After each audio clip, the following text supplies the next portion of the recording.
Shalom, frères et sœurs, que la grâce du Seigneur soit avec vous, partout où vous êtes. En ce moment, donc, que vous suivez cette émission, laisse que la paix, la grâce et l'amour du Seigneur soient avec vous. Dans cette émission, comme vous avez bien vu, nous continuons notre sujet concernant la prière. Mais pour aujourd'hui, avant de commencer, j'aimerais, bien-aimés, sœurs et frères, commencer par te poser une question. Ma question est celle-ci. Pourquoi tu pries sérieusement que quand tu as un problème? Quand tu n'as pas de problème, il est difficile pour toi de prier. Parfois même, tu peux prier, mais des prières, des formalités qu'on appelle, c'est que nous voyons très souvent dans des milieux des chrétiens. Regardez, quand tu as un problème, quand tu as une situation qui ne va pas bien, c'est là où tu te mets à prier. Oui, à prier sérieusement. Tu te mets à genoux, tu gênes. Tu es là, sérieux, en train de prier. Une fois réussi cette chose, ou une fois que la prière est exaucée, tu baisses les bras. Alors aujourd'hui, dans cette émission, ce n'est pas pour te condamner ou pour te donner des leçons de morale, non. Mais ça serait juste pour te faire savoir ce que El Shaddai, ton Père, ce qu'ils veulent de toi. Je dis ce qu'ils veulent de toi concernant ta vie de prière. C'est vrai. Je commencerai par vous raconter une histoire. Dans l'histoire que moi-même j'étais témoin. Alors, remarquez, j'avais ma tante qui vendait au marché. Et ma tante, un jour, au retour du marché, elle a eu un accident de voiture. Donc l'accident de circulation. Elle est sortie de cet accident indemne, sans dégâts corporels. Et après, qu'est-ce qu'on a constaté? La voiture donc elle avait fait l'accident avec, c'était endommagé. Et d'autres passagers qui étaient avec elle ont eu des grands dégâts. Ils étaient gravement accidentés. Ils avaient des blessures. Mais ma tante, elle était sortie indemne, c'est-à-dire sans problème. Et qu'est-ce qui s'est passé après? Elle est rentrée à la maison. En retournant à la maison, je l'ai vue directement entrer dans sa chambre. Elle s'est mise à prier. Je vous jure, depuis que je sais et depuis que je l'ai connue, je ne l'ai jamais vue prier de cette manière. Je dis bien jamais vue. Ces jours-là, quand elle s'est mise à prier, elle a commencé à louer le Seigneur, à lui remercier. En venant seulement, quand moi je l'ai regardé, je n'ai pas compris. J'ai dit, mais tiens, qu'est-ce qui se passe? Qu'est-ce qui lui est arrivé? Oui, il commençait à bénir Yahweh, à dire des remerciements, des actions de grâce au Seigneur. Merci, merci. Vous savez, à la fin de la prière, quand elle avait terminé, je lui ai posé la question. Je lui ai dit, qu'est-ce qui s'est passé? Elle m'a dit, laisse Élie, je viens de subir un accident. Et dans cet accident, je suis sorti comme tu me vois. Mais il y a eu beaucoup de gens qui ont eu des dégâts corporels graves. Je dis gloire au Seigneur. Alors, vous comprenez que parfois, il y a des événements qui nous arrivent. Et donc, ces événements nous amènent dans la vie de prière. Oui, parfois. Parce que l'homme est un être très compliqué, l'être humain. Il y a d'autres personnes, tant qu'ils sont bien et en bonne santé, quand tu essaies de leur parler les choses de Dieu, donc de Yahweh, elle ne t'écoute pas et elle ne t'écoutera jamais. C'est seulement quand elle a un problème, quand elle a une situation qui ne marche pas, c'est là où tu vas voir cette personne va commencer à chercher des solutions à ce problème. Donc vous comprenez par là que parfois il nous arrive de certaines situations dans la vie qui a pour but de nous amener dans la vie de prière. Malheureusement. Le Seigneur peut autoriser certaines choses t'arrivent. Pas pour te détruire carrément, non. Mais c'est juste pour te susciter à prier. Comme là, maintenant. La situation que tu vis actuellement, ça nécessite une vie de prière. Oui, ça nécessite une vie de prière. Le Seigneur le permet parfois pour que tu reviennes à lui et tu pries sérieusement. C'est vrai, vous êtes dans notre émission. J'avais commencé cette émission en parlant de comment retrouver sa vie de prière. Comment retrouver sa vie de prière? Et le premier point, j'avais évoqué l'importance de la prière. Là-bas, j'avais expliqué qu'est-ce que la prière peut faire dans la vie d'un enfant de El Shaddai. Qu'est-ce que la prière fait? Parce que j'avais bien expliqué que si tu ne connais pas l'importance de la prière, si tu ne connais pas les bienfaits de la prière, alors il te serait difficile pour que tu t'engages à faire vraiment des prières sérieuses auprès du Seigneur. Mais si tu connais cette importance, oui, si tu connais cette importance, ça te donnera la force et tu feras des prières sérieuses. Mais sinon, tes prières seront comme des prières que j'appelle des prières de tétéri et tétéra. C'est-à-dire des prières de formalité ou de complémentarité. Oui. Ça vous arrive aussi à des fois de parler avec votre fils. Votre fils te parle, tu lui réponds une réponse que tu n'es pas concentré. Tu lui réponds juste comme ça pour que l'enfant sache quand même que tu l'avais répondu, mais en réalité, tu n'es pas dedans. Voilà des fois ces choses comme ça. Il arrive dans des dialogues, tu réponds quelque chose, non parce que tu es concentré, parce que tu comprends, non. C'est juste parce que, il faut que tu parles quelque chose, mais tu n'es pas dans le bain de cette chose. C'est ça des prières que j'appelle des prières de tétéri, etc.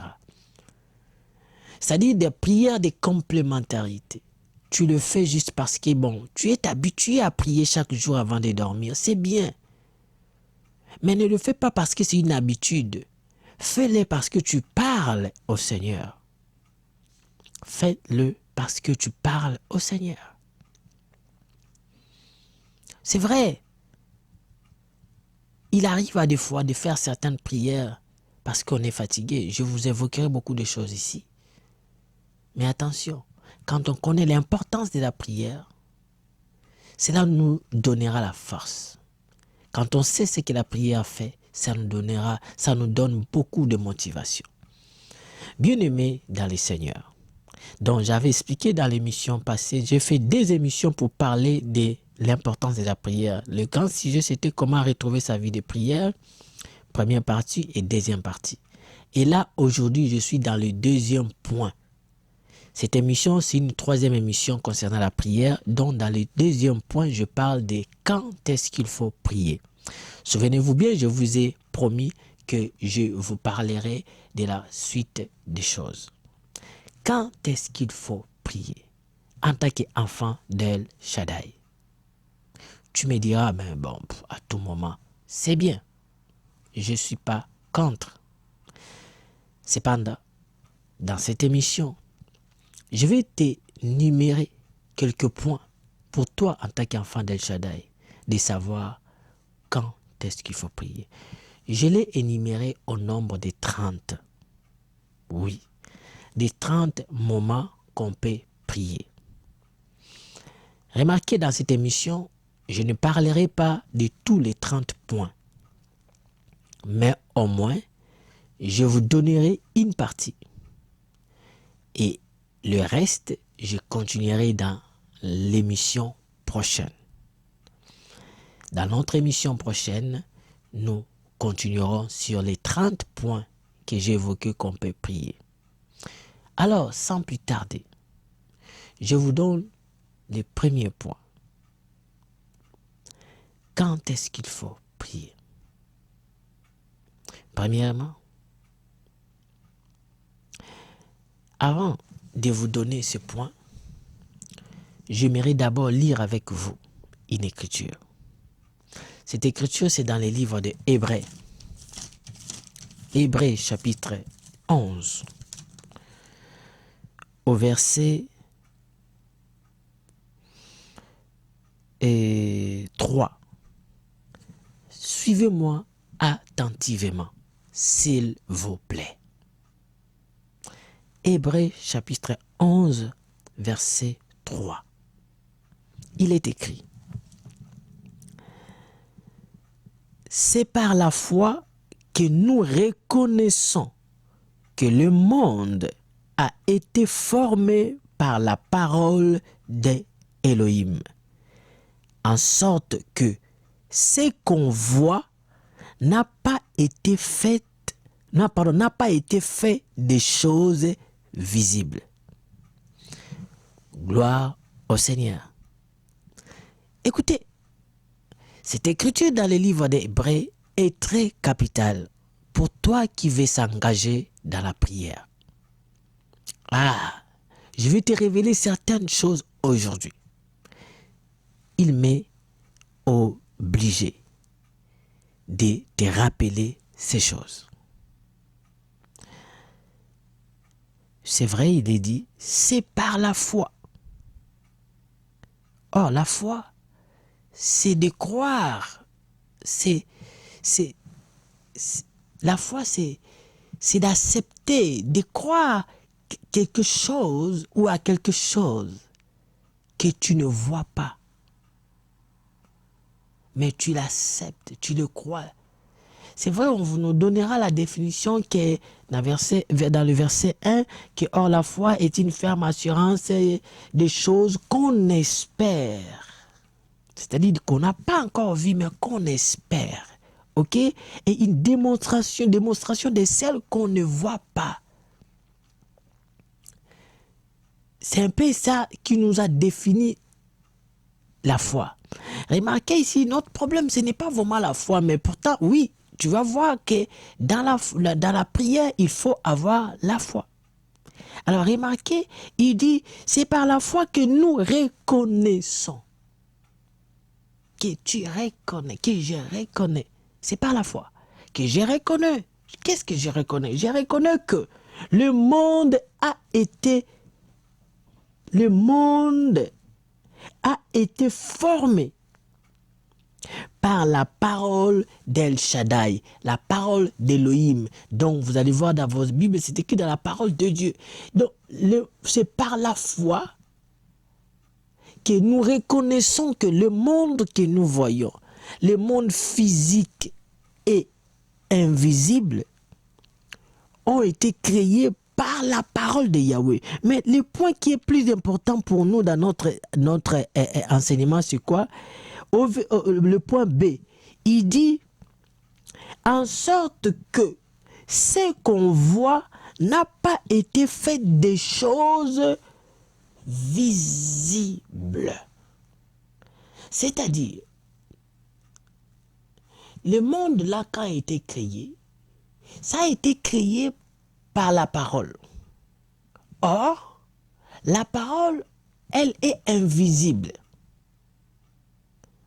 Mais remarquez, la chose qui est invisible, elle fait exister des choses visibles.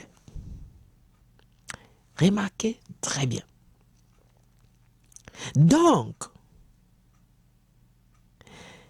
nous reconnaissons que Elohim, comme dit dans Genèse, chapitre 1, on nous parle de la création. Elohim créa les cieux et la terre et commence à décrire que le maître Elohim, Yahweh, parlait par sa parole et les choses s'est réalisées. Or, la parole est invisible.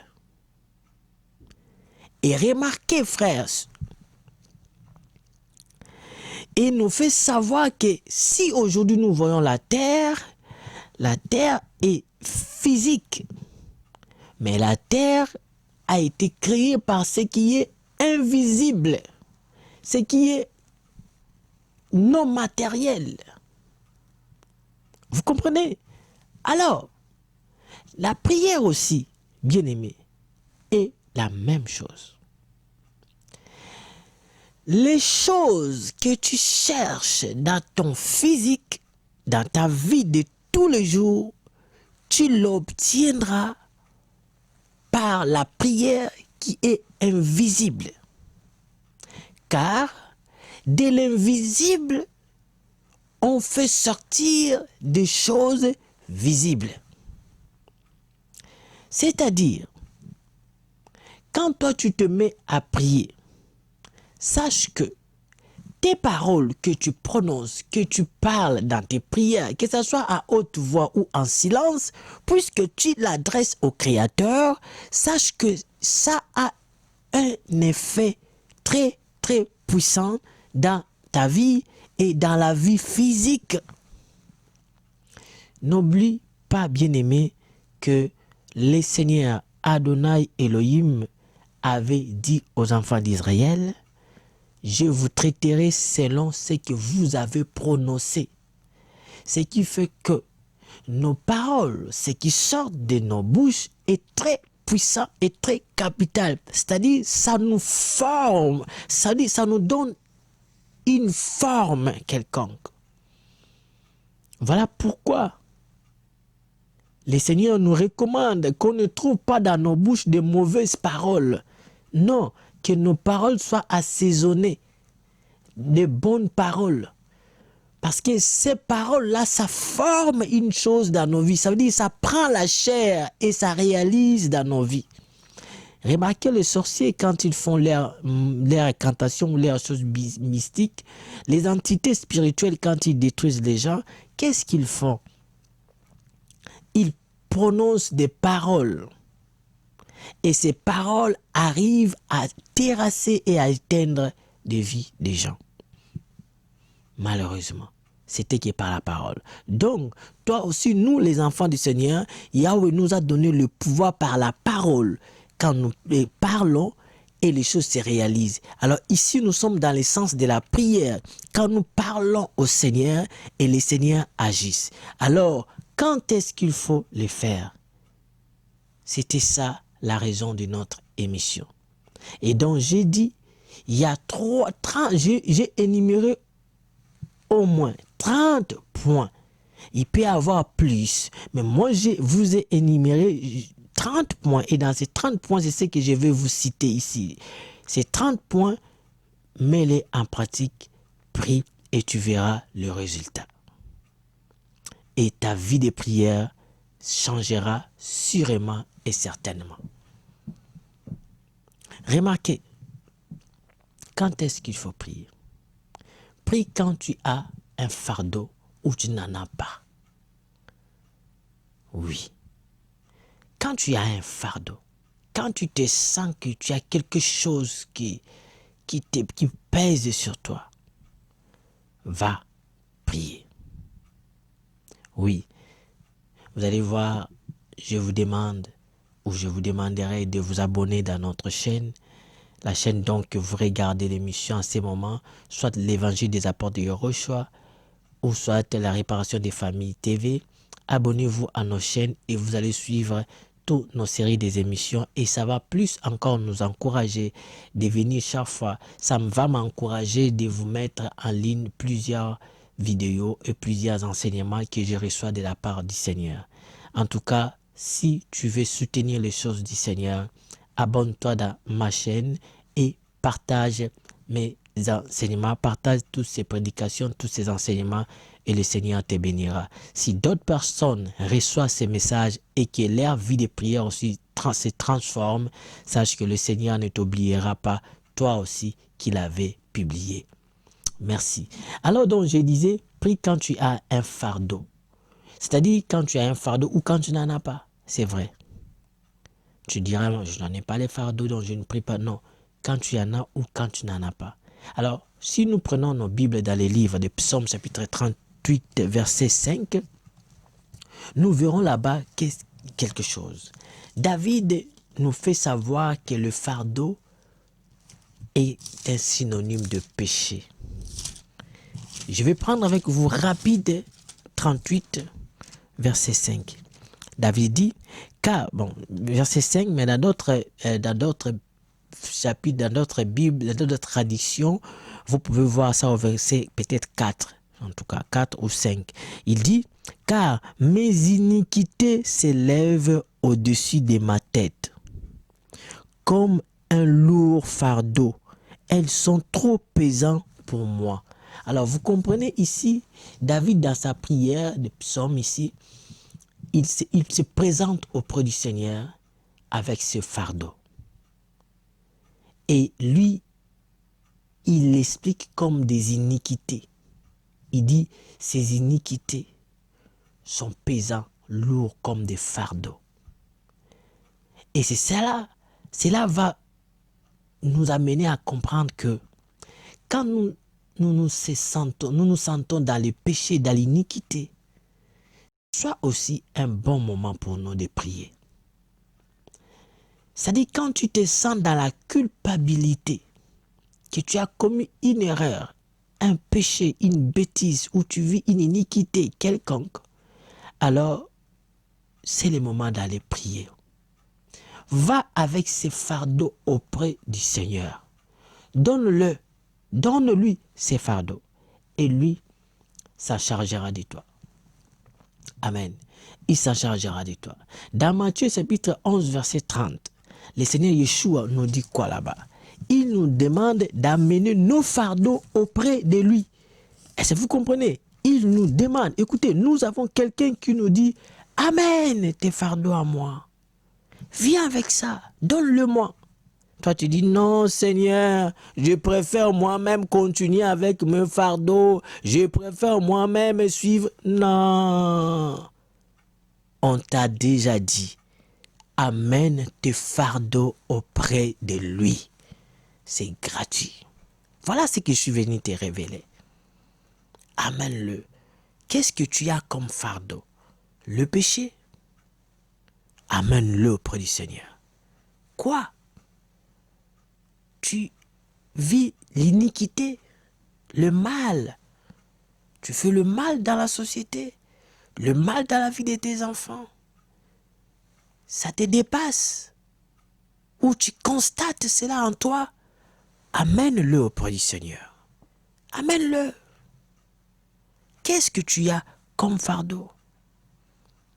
Mais oui, même quand tu as des choses que tu n'arrives pas à réaliser parce que tu n'as pas l'argent, parce que tu n'as pas des ressources suffisantes, alors frère, c'est un fardeau.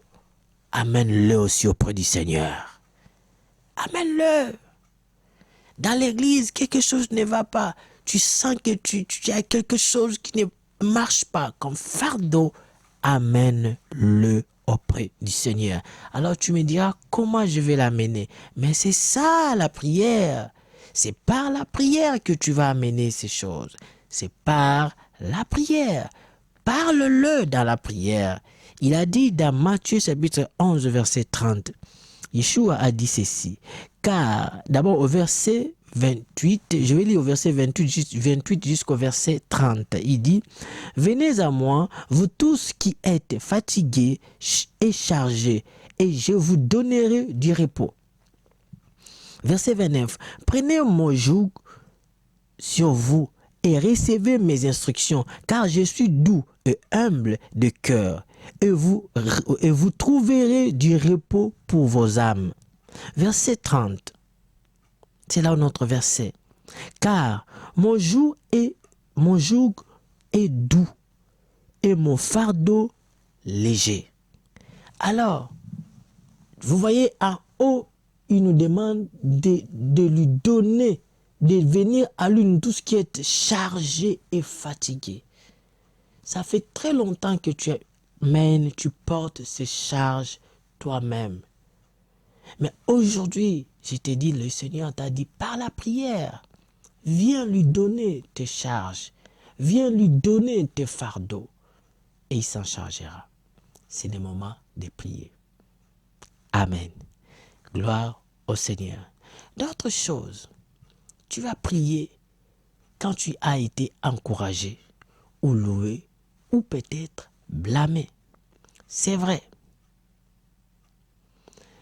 Souvent quand on se sent encouragé par des gens, par des collègues, par des amis, dans la maison, on oublie que c'est aussi un moment pour nous de prier.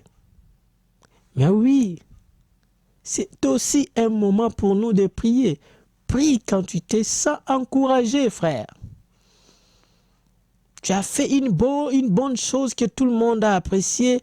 Gloire au Seigneur. Mets-toi encore en prière. Ne pas, ne baisse pas les bras. Remarquez l'exemple de notre Seigneur Yeshua.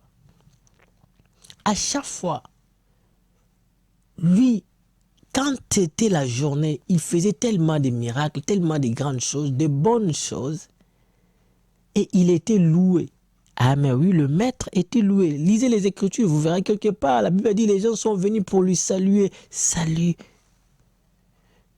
Les gens venaient pour le voir parce qu'il était loué, parce qu'il était loué. C'est-à-dire, ce qu'il faisait, c'était des choses extraordinaires. Ça sauvait, ça aidait. Mais le maître, même quand après avoir guéri les gens, il retournait dans la prière. Dans la prière. Ou quand tu te sens même blâmé, vas-y prier. On te blâme au travail, on te blâme à la maison, on te blâme je ne sais pas où. Que ça soit un sujet pour toi dans la prière. Voilà les moments aussi que tu peux prier. Amen. C'est le bon moment aussi. D'autres points, prie quand tu es en envie, quand tu as l'envie de prière. Oui, c'est aussi important de prier quand tu as l'envie de prier ou quand tu n'as pas envie, pas du tout. C'est important de prier. Oui, c'est pas seulement quand tu as l'envie, mais il peut arriver des moments où tu n'as pas l'envie de prier. Ah, je te demande, c'est le moment. Prie. Prie quand tout en toi refuse de prier. Oui. Ça t'est déjà arrivé? Ah, il arrive des moments comme ça, où tout en toi refuse carrément de prier. Mais je te dis, c'est aussi le bon moment pour prier. Parce qu'il y a sûrement une raison. Il y a sûrement, comment on appelle ça? Il y a sûrement des raisons qui amènent que cela puisse t'arriver.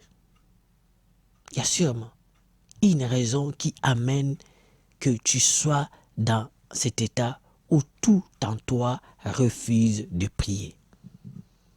Et je te conseille de prier en ce moment. N'oublie pas, j'avais dit au début, que ce que nous voyons dans le physique, dans le visible, ont tiré leur existence dans l'invisible. C'est-à-dire dans ce que nous ne voyons pas. Or, la parole aussi, nous ne le voyons pas. Quand nous prions, nous parlons au Seigneur, c'est des choses invisibles que nous prononçons, nos paroles sont invisibles. Et cela crée, cela donne de force et la forme dans des choses physiques. Voilà pourquoi il y a des mamans, il y a des papas, il y a des parents, quand ils maudissent leurs enfants, rien que par la parole, il y a des effets négatifs dans la vie de leurs enfants. Pourquoi? Parce que la parole est invisible, mais c'est lui qui fait exercer, qui fait former des choses que nous voyons dans le visible, donc dans le physique. Voilà pourquoi, quand tu te sens que tout en toi refuse de prier, rappelle-toi ce que je viens de te dire, que ça soit une bonne raison pour toi de prier. Malgré ça, vas-y, prie. Parce que ça peut être aussi un moyen dont le monde invisible te prépare une chose qu'il faut que tu pries en ces moments. Le monde invisible n'est pas seulement le monde négatif. Il ne faut pas oublier que notre Père, Elohim, est aussi dans le monde invisible. Il agit dans le monde invisible et que ces choses se manifestent dans le visible. Que le Seigneur vous bénisse. Aujourd'hui, je vous ai donné ça et je vous donne 5e point, c'est prier quand tu sens la présence d'El Shaddai ou que tu ne la sens pas. Oui. Vous savez, ça c'est le 5e point. Donc, prie quand tu sens la présence d'Elohim. Tu sens la présence d'El Shaddai, la présence d'Elohim, du Créateur. Tu sens par le Saint-Esprit que la présence du Père est en toi. Prie, que ce soit un moment pour toi de louer le Seigneur, de l'adorer. Oui, je vous donnerai des formes de prière aussi dans toutes ces séries de missions concernant la prière. On parlera de tout ça si le Seigneur nous fait grâce. Donc, loue-le, glorifie-le, adore-le, parce qu'il est vivant et merveilleux. Quand tu sens sa présence, prie. Quand tu ne sens pas aussi sa présence, prie. Voilà ce qui t'arrive souvent. Tu ne sens pas la présence du Seigneur. Et du coup, plus que tu ne le sens plus comme avant, alors tu as baissé aussi ta vie de prière. Oh, ma sœur, c'est dangereux. Je t'encourage aujourd'hui de te réveiller et de prier. Je t'encourage aujourd'hui de prendre la force. Lève-toi, prie. Même quand tu ne sens pas la présence d'El Shaddai, sache que il est là. Tu as oublié, c'est là par la foi que nous marchons avec lui. Or, la foi, ce n'est pas de voir ou de sentir qu'il est là, mais la foi, c'est de croire qu'il est là. La Bible dit que tout ce qui s'approche d'El Shaddai, donc de l'Elohim, de Yahweh, qu'il croit qu'il est les rémunérateurs de ceux qui les cherchent. Est-ce que la Bible dit qu'il voit qu'il est les rémunérateurs de ceux qui les cherchent? Non. Il dit qu'il croit qu'il est le rémunérateur. C'est-à-dire, c'est par la foi que nous croyons à l'existence d'El Shaddai, de Yahweh. Et c'est comme ça que notre Père qui est en nous, il agit. Lui qui vit dans l'invisible, mais il opère des choses qui se voient dans le visible. Il est merveilleux. Alors, te voilà, tu as eu les 5 points maintenant, aujourd'hui dans cette émission. Dans l'émission qui suivent, je vais continuer. On a 30 points que nous devons considérer comme les moments que nous devions prier. Oui, prenez-les en considération. Va, médite-le, révisez l'émission, réécoutez l'émission et tu verras que c'est très intéressant pour ton âme et pour ton esprit. Partage l'émission, aimez-le et laissez-moi un commentaire en bas de cette émission concernant les 5 points que je viens d'évoquer. Qu'El Shaddai te bénisse. Et tu dois savoir aussi que la vie chrétienne, c'est une vie de foi et dans la vie de prière, nous devions nous soutenir dans la prière. Si jamais tu as besoin aussi de soutien de la prière, n'hésitez pas à me contacter. Je serai ton soutien aussi, car le Seigneur m'a donner ces fardeaux de prière, c'est-à-dire de prier, d'intercéder pour mes frères et sœurs. Comme toi aussi, tu as ces devoirs. Alors, ce service est gratuit en toi, je te l'offre. Donc, pour la prière, nous serons là pour t'aider. Mais déjà, en suivant cette émission, ces enseignements, tu comprendras que ta vie de prière ne restera plus le même. Qu'El Shaddai vous bénisse. À nous revoir dans les prochaines émissions. Bye. C'était l'apôtre Eli Mokemo. Je vous salue et je vous demande de nous joindre dans la prochaine émission. Merci. Que le Seigneur vous bénisse. Bye.